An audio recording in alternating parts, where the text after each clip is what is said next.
నాగమ్మ గుడి దగ్గర పెళ్ళికూతురు పెళ్ళికొడుకు చేత పూజ చేయించి రిటర్న్ అయిపోయి శ్రీరాముల వారి గుడికి అయితే వచ్చాము. ఇదే గుడి అయితే చాలా బాగుందండి. చిన్న ఊరైనా కూడా గుడి చాలా బాగా కట్టారు. లోపలికి వెళ్ళిన తర్వాత పెళ్ళికూతురు పెళ్ళికొడుకు చేత పూజ చేయించడానికి కావాల్సిన అన్ని ఏర్పాట్లు ముందుగానే చేసి పెట్టారు.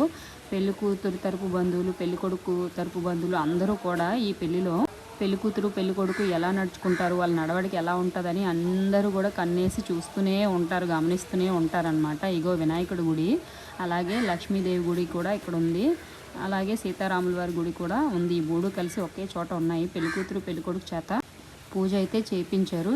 చేయించిన తర్వాత అందరి ఆశీర్వాదం తీసుకొని, అలాగే రాములవారి ఆశీర్వాదం తీసుకొని ఒకేసారి పెళ్ళికూతురు పెళ్ళికొడుకు గంటారావం అయితే చేశారు. ఆ తర్వాత పూజ పూర్తి అవగానే ఇంటికైతే తీసుకెళ్తారు. ఇంటికి తీసుకెళ్ళిన తర్వాత ద్వారణం తిప్పడం అంటారు కదా, మరి మీ వైపు ఏమంటారో ఖచ్చితంగా కామెంట్ చేయండి. మా వైపు అయితే ద్వారణం తిప్పడం అంటారు. ఆ కార్యక్రమం ఉంటుంది. నెక్స్ట్ వీడియో అయితే ఫాలో అవ్వండి.